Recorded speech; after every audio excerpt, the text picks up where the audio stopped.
Ni siku ya Jumatano ambapo mtazamaji wangu asubuhi ya leo ninakusalimu katika jina la Yesu Kristo. Bwana Yesu asifiwe. Ni asubuhi njema ambapo ninakukaribisha katika kipindi cha Manyunyu ya Baraka ili mtumishi wa Mwenyezi Mungu ambaye ni Pastor Jackson Mutinda kutoka kanisa la ABC Lumba akaweza na kuendelea na kutubariki na neno la Mwenyezi Mungu na kutufundisha kama vile ambavyo Mungu ameweza na kumwandaa nalo ni kwa sababu yetu asubuhi ya leo. Hivyo basi karibu sana tukaweza na kuendelea na kubarikiwa pamoja. Yesu asifiwe. Mpendwa mtazamaji, tumshukuru Mungu kwa yote ambayo anazidi kutenda katika maisha yetu. Ikiwa tunazidi kuamini Bwana aliyetuumba akatupatia hii nchi tuweze kuishi na ambaye anaishi katika sifa zake, basi ametupatia nafasi jema ya kuweza kuungana pamoja katika kushiriki neno la Bwana asubuhi ya leo. Na bila kukaa sana, basi ningependa tukaweze kuomba tuendelee kushiriki neno la Bwana. Na kama vile tunavyojua ya kwamba neno hili ambalo linatuelekeza katika ibada, na kuna mambo ambayo tumesoma pale na tutaweza kuangalia katika ama tukimaliza maombi. Baba, katika jina la Yesu Kristo, tunasema asante kwa sababu umekuwa Mungu wetu, umekuwa baba yetu na umetuelekeza katika neema na nguvu zako. Tunakushukuru kwa sababu ya neno lako takatifu ambalo taenda kulileta kwetu asubuhi ya leo, Baba, ambalo litanguza mtazamaji na hata litaweza kumuelekeza. Bariki wale wote ambao wanazidi kufuata, na ili neema na nguvu zako zienende pamoja nasi. Jina lako litukuzwe na jina lako lizidi kuinuliwa. Na ni katika jina la Yesu Kristo Mwokozi wetu tumeomba. Amen. Basi mpendwa mtazamaji, kama vile tunaendelea kuangalia ibada, na tukaona ya kwamba tunafanya ibada kwa sababu ni jukumu letu kufanya hivyo, na ni kazi kubwa ambayo sisi wenyewe tumepewa. Unapoenda kufanya kazi fulani kwa mtu yeyote na ukose kutimiza ile kazi, uende kufanya kazi zako, ni kwamba uenda ukamuudhi aliyekupatia ile kazi na akakutoa katika kazi hiyo. Na vile vile kwa sababu Bwana alituumba sisi ili tukaweze kuinjaza nafasi ambayo malaika waliweza kukataa, na sisi tukawa wa maana sana, na Bwana akaona ni vema tuweze kuinjaza ile nafasi.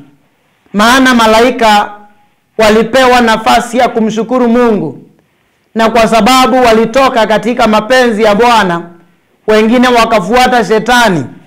Instead of serving their God, their master, wakaweza kuandamana na shetani, na hivyo basi wakaweza kuasi. Na kwa maana sisi tuliumbwa tuweze ku represent those fallen angels ambao ni malaika walioasi, basi tukawa lengo kubwa ni kumfanyia Bwana ibada. Na ile ibada inaonyesha ya kwamba ni vizuri tuweze kuzingatia kuwa karibu na yeye.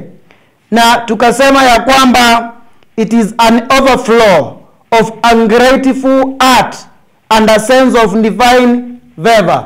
Yani kwa sababu hayo yote ambayo tulifanyiwa, Mungu akaona sisi tunastahili kumpatia hiyo sifa na ibada yote.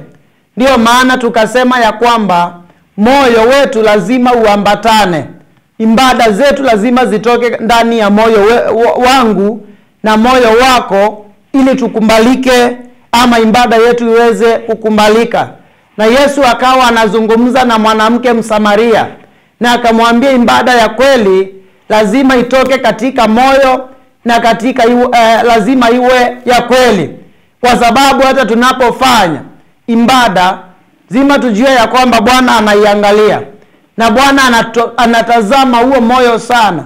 Na tukaingia katika sifa, na tukasema ya kwamba sifa inatuleta sana karibu na Bwana, kwa maana Bwana anakaa katika sifa. In Psalms 22, kiangalia kutoka mstari wa kwanza hata ule kufika 3-4 pale, naona ya kwamba pia Bwana anaishi mahali ambapo kuna sifa. Na tukarudi tena tukaona benefits, na kwa sababu jana tuliangalia benefit number 1, tukasema ya kwamba praise and worship strengthens our faith according to Romans 4 and verse number 20. And na siku ya leo tunasema praise and worship draws men to God, yaani inawafuta watumishi inawaleta pamoja na Bwana. Na ukiangalia John chapter number 12 and verse number 32, Bible says, nami nikiinuliwa juu ya nchi, hiyo ni kupitia sifa. Nami nikiinuliwa juu ya nchi, unapomuinua Bwana kupitia kwa sifa, kupitia katika ibada, na yeye anasema nitawafuta wote kwangu, nitawafuta wote kwangu. Na kwa sababu anasema but when I am lifted up from the earth will draw all men to myself. Yani anasema hakuna mtu ambaye ameachwa nje. Ikiwa kwako wewe utamuinua Bwana katika ibada, jua ya kwamba ibada inafuatana na inaandamana na baraka. Jua ya kwamba ibada inaandamana na ushindi. Jua ya kwamba ibada inafungua milango ambayo shetani amefungua, na ibada inafunga milango ambayo shetani amefunga. Yaani ibada inaleta baraka kuu sana katika maisha yetu. Na ndio maana anasema ya kwamba unapomuinua Bwana, unapomuinua katika ibada, naye atakuinua, atawaleta watu wote kwake, kwa sababu yeye anapendezwa na ibada, anapendezwa na sifa, anapendezwa na sifa, na anazitambua sifa sana. Anapendezwa na ile sauti ambayo tunatoa wakati ambapo tunamuimbia, tunamsifu. Yeye anapendezwa na hiyo. Na lazima ujue ya kwamba sifa zinaandamana na maombi. Na unaweza pata ya kwamba kama hakuna sifa na unaingia tu kwa maombi, ni likely kuwa ile maombi iko na ungumu. Ni kama unasikia kuna ule kung'ang'ana, hakuna msukuma, maana sifa zinaleta kusukuma. Kwa hivyo ukimuinua Bwana katika sifa, na yeye anakuinua sana na anawaleta watu wote kwake. Bwana alibariki neno lake na akubariki mtazamaji. Baba, katika jina la Yesu, asante kwa sababu umekuwa mwema, asante kwa sababu umekuwa mwaminifu, asante kwa sababu ya neno lako. Tumeona ya kwamba tunapokuinua katika sifa, na wewe unatuinua, unawaleta watu wote kwako. Na hivyo basi tunaomba kwako Bwana, ili ukainuliwe katika ibada hii, na ukainuliwe katika maisha ya mtazamaji. Na ni katika jina la Yesu Kristo Mwokozi wetu tumeomba. Amen.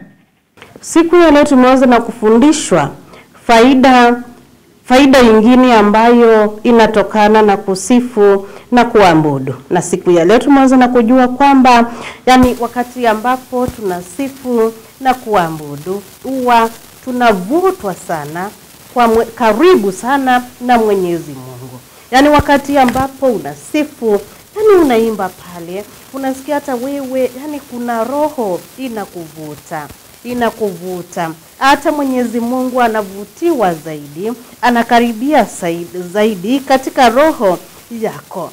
Na huwa anataka sana wakati ambapo yani ameweza na kukaribia katika roho yako.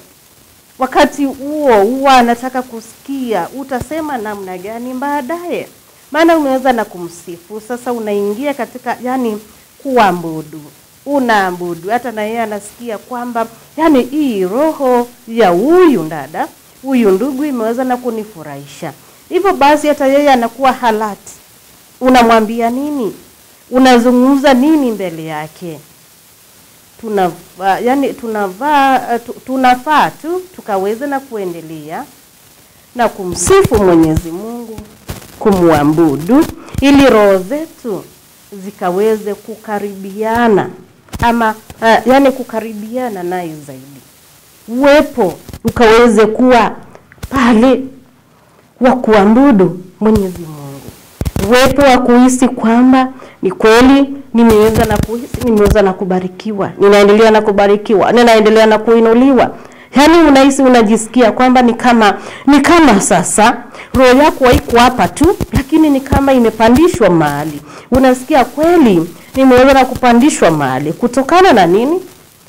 Kusifu na kuabudu.